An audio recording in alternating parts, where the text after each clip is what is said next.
दुनिया भर में तिरुपति बालाजी महाराज के असंख्य भक्त हैं और उनके हर भक्त में कहीं ना कहीं एक अलगाव जो है वो दिखाई पड़ता है। यह अलगाव जो है कश्मीर वाला अलगाव नहीं है, यह अलगाव है भक्ति का, यह अलगाव है आध्यात्म का। कुछ ऐसे ही अलग विचारधारा और अपने इष्ट के प्रति स्नेह है मध्य प्रदेश के खंडवा में। मैं आपको दिखाना चाहूँगा, मेरे पीछे आप देख सकते हैं बालाजी महाराज की सुंदर प्रतिमा यहाँ पर रखी हुई है और नीचे यहाँ पर लिखा भी हुआ है कि यह 21 फीट ऊंची भव्य प्रतिमा का डेमो है।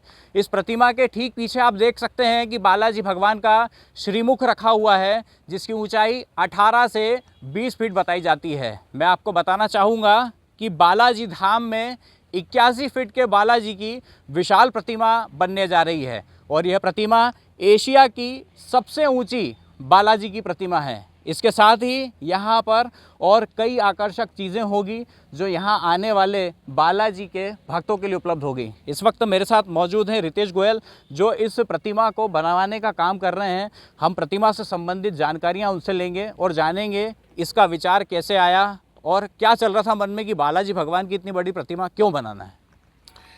एक्चुअली यहाँ पे इस जगह का नाम पहले दिव्य बालाजी नगर रहा, तो शायद प्रभु की इच्छा हुई, मैं उनका भक्त भी हूँ और हमारे व्यापार करते समय हम कुछ ऐसा अंश निकालते हैं जिससे कि उसको सेवा में उपयोग कर सकें।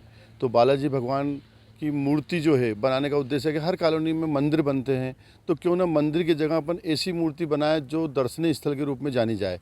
तो हमारा जब स्टार्टिंग था तब तो ये सोच थी कि 51 फुट की सिर्फ मूर्ति स्थापित करेंगे। हमने सर्च की तो ये पाया कि यदि अपन 81 फुट की मूर्ति बनाते हैं तो ये एशिया की सबसे बड़ी मूर्ति होगी। तो हम उस कदम पे आगे बढ़े कि 81 फुट की मूर्ति बनाएं और इस जगह को, इस स्थान का नाम देश प्रदेश नहीं पूरी दुनिया में जाना जाए, इस सोच से हमने इस मूर्ति का काम चालू करा। किस मटेरियल से बनेगी, चूँकि काफ़ी विशाल और भव्य प्रतिमा है, वजनी प्रतिमा होगी, कैसे इसका निर्माण हो रहा है, कितने चरणों में कंप्लीट होगा? एक्चुअल में इसका निर्माण जब हमने स्टार्ट करा था तब हमारा टारगेट था कि हम 6 महीने के अंदर इसे स्थापित कर देंगे, पर इसके अंदर जो नई नई चीज़ें हमने लेकर के आए कि सिर्फ मूर्ति के अंदर कोई ऐसा आकर्षण हो कि बाहर से आसपास जो आदमी घूमने आए स्पेशल यहाँ के लिए निकले। तो हमने दोनों तरफ लिफ्ट की योजना बनाई। लिफ्ट की योजना बनाने में हमने जब स्टार्ट में जिससे सलाह ली उनके नॉलेज कम था, फिर हमने ब्रांड जॉनसन कंपनी से बात करी, उन्होंने बताया कि इसको किस तरह से मैनेज करना है, पीछे इसकी सीढ़ियाँ आएगी। तो वो साँचा बनते बनते जो है वो लेट हुआ। मटेरियल के बारे में आपको मेरे से अच्छा अमित भाई बता पाएंगे कि इसमें क्या चीज़ें यूज़ हुई है।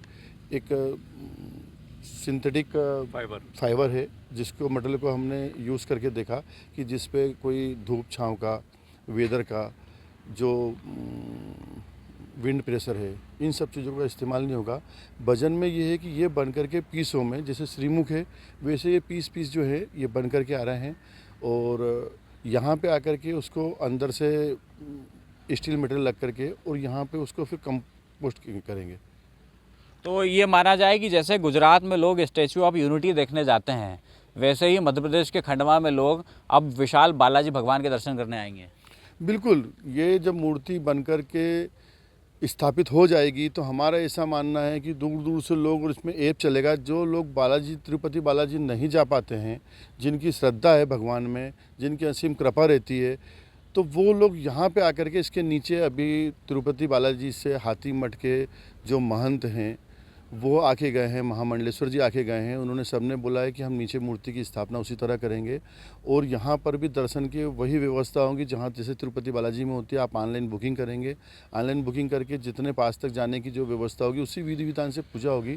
तो हमारा ऐसा विश्वास है कि यहाँ पे दूर दूर से लोग नीचे दर्शन कर लेंगे और उसके बाद जो यहाँ की भव्यता है, यहाँ के जो एक जैसे इसमें क्रिस्टल जो है, आपने भी मूर्ति देखी तो इसके अंदर क्रिस्टल लगेंगे जो कि दिन में सूर्य की रोशनी से रिफ्लेक्ट करेंगे और रात को हमारा विज़न है कि इसके अंदर लाइटेड साउंड जो है वो भी करेंगे। इसके हम एक नीचे ऑडिटोरियम भी बनाएंगे। सभी हमारी बालाजी भगवान जितनी सुनते आ रहे हैं कल, क्योंकि हमने जब पानी की एक डेमो करा उसमें हम सफल हुए हैं, तो टाइम ज़रूर लगते जा रहा है इसमें मूर्ति में। तो ये तो नहीं बता पाएंगे कि कब तक ये बन के तैयार होगी, पर हाँ इसके अंदर जो भव्यता आएगी, नीचे मंदिर बनेगा तो लोग दोनों तरह से जुड़ेंगे। नए बच्चे जो सिर्फ पर्यटन के क्षेत्र में जाना चाहते हैं पर वो धर्म और आस्था से जुड़ेंगे और इस कैसे इसमें कार्य किया गया है, आगे कैसे बढ़े, इसकी क्या विशेषताएं हैं, मंदिर को क्यों जाना जाता है। और बहुत से ऐसे भक्त हैं इसके जो मैं समझता हूँ कि बहुत समर्थ भक्त जो कि पैसा कमा करके इसमें समर्पित करना चाहते हैं।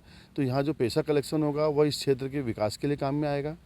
हमने एक ट्रस्ट बना लिया बालाजी फाउंडेशन से, और हमारी एक इच्छा थी कि हम हरसूद से विस्थापित होकर के आए हैं, तो हमारे मन में इस क्षेत्र के लिए जो जहाँ से कमा रहे हैं कुछ दें। तो ये पूरी सोच इस बात पे निर्भर करेगी कि पूरे जो दूर दूर से लोग आएंगे, यहाँ पे बहुत सी चीज़ें सुगम अवेलेबल हैं, पर कुछ समय से खंडवा का विकास रुका है।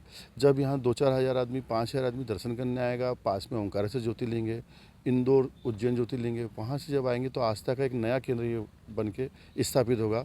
और जैसे आप लोग इसे दिखाएंगे, आपके माध्यम से जब इसका प्रचार होगा, तो मुझे ऐसा विश्वास है कि पूरी दुनिया से लोग देखने यहाँ पे आएंगे। अच्छा, यदि हम कनेक्टिविटी की बात करें तो इंदौर, भोपाल और जो महानगर हैं उनसे यहाँ की कनेक्टिविटी कैसे सरल है, कैसे लोग पहुँच सकते हैं? क्योंकि खंडवा में काफ़ी पुराना रेलवे स्टेशन भी है, NHAI के 4 लेन का काम भी चल रहा है, तो कैसी कनेक्टिविटी रहेगी? एक सब कनेक्टिविटी के लिए है कि खंडवा रेलवे स्टेशन चारों जो हैं, जो चारों मध्य रेलवे, पूर्व रेलवे, पश्चिम रेलवे, चारों का मेन सेंटर माना जाता है। और यहाँ पे सारी गाड़ियों के स्टॉपेज है लगभग।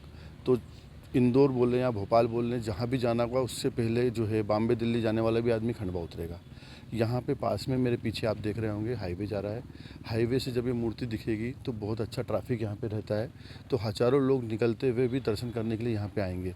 इंदौर का वो आदमी जो आउटिंग करना चाहता है, जो यहाँ पे डैम बनाए हैं, हमारे यहाँ पे बहुत से स्थान दर्शनीय हैं जो कि बगैर प्रमोशन के कारण से विलुप्त हैं, उनको यहाँ पे हम बताएंगे ऑडिटोरियम में कि खंडवा में ये घूमने की जगह है। तो यहाँ पे आवागमन का साधन बहुत अच्छा है, हाईवे होने से और रेलवे होने से। मतलब ये माना जाए कि जल्द ही जो बालाजी भगवान की विशाल प्रतिमा है वो बनके तैयार होगी और भक्तों के लिए बालाजी भगवान का दरबार जो है वो खुलेगा। बिल्कुल, बहुत जल्दी बालाजी भगवान की मूर्ति तैयार होगी। भक्तों के लिए जैसे दर्शन होगा, वैसे ही यहाँ पे एक रोजगार के जो है वो नया में स्थापित होंगे। हमारा बालाजी ग्रुप हमेशा ये सोचता है कि कुछ सेवा कार्य किए जाएं, तो ये मूर्ति को उस रूप में भी हमने देखा कि सेवा कार्य में हमारा ये उद्देश्य रहेगा कि यहाँ पे कम से कम 500 लोगों को प्रत्यक्ष और अप्रत्यक्ष रूप से व्यापार मिलेगा, रोजगार मिलेगा। जो दुकान लगाएंगे, जो यहाँ पे कार्य करेंगे, कम से कम 50 लोगों का स्टाफ तो इस मूर्ति की रखरखाव और देखरेख के लिए रहेगा। इनडायरेक्टली में जब फूल यहाँ पे इतने बिकेंगे तो फूल से जुड़े हुए रोजगार, यहाँ पे खेती होगी, पैदावार बढ़ेगी।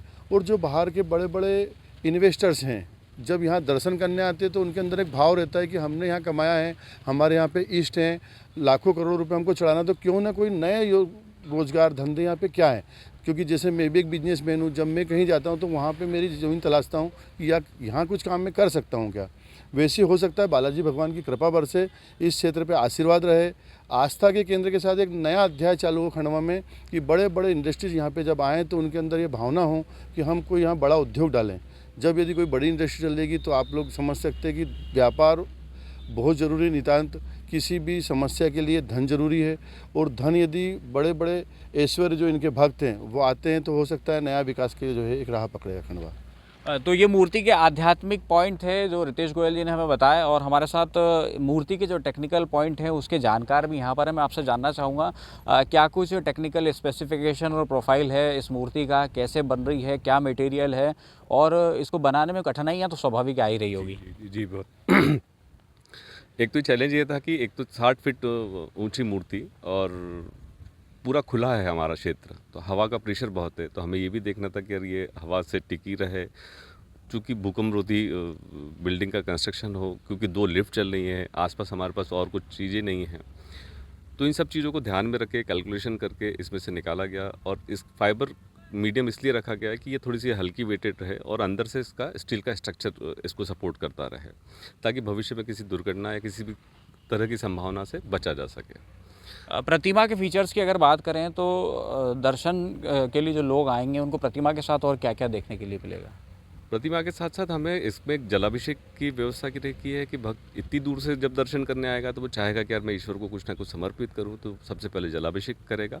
फिर इसमें 200 फीट लंबी माला की व्यवस्था की गई है कि वो बटन दबाएगा और स्वचालित माला भगवान के गले तक पहुंचेगी। फिर इसको ऊंचा देखने से मतलब नहीं है। रितेश भैया की जैसी परिकल्पना थी कि इसको ऊपर उठ के देखा जाए, जरा थोड़ा सा व्यवस्थित देखा जाए। तो 60 फीट ऊंचे जाकर लिफ्ट से वो भगवान के करीब भी पहुंचेगा और पूरे क्षेत्र का दर्शन भी करेगा। तो वो एक व्यवस्था हमने छोटी सी उसमें दी हुई है। तो ये मूर्ति के टेक्निकल पॉइंट थे जो यहाँ पर हमारे सामने इन्होंने रखे। मैं एक बार फिर से आपको मूर्ति का जो मूल स्वरूप है वो दिखाना चाहूँगा, किस तरह से भगवान बालाजी महाराज की सुंदर प्रतिमा जो है वो यहाँ पर तैयार होगी। आप देख सकते हैं कि विशाल श्रीमुख जो है भगवान का वो यहाँ पर लगा हुआ है, जिसकी ऊंचाई 18 से 20 फीट बताई जा रही है और इस मूर्ति की कुल ऊंचाई 81 फीट है। यह माना जा रहा है कि यह प्रतिमा अब तक बनी बालाजी भगवान की प्रतिमाओं में सबसे ऊंची है। अब देखना होगा यह होगा कि प्रतिमा कब तैयार होती है और बालाजी भगवान के भक्तों को अपने भगवान के दर्शन कब होते हैं। प्रतीक मिश्रा, IBC 24, खंडवा।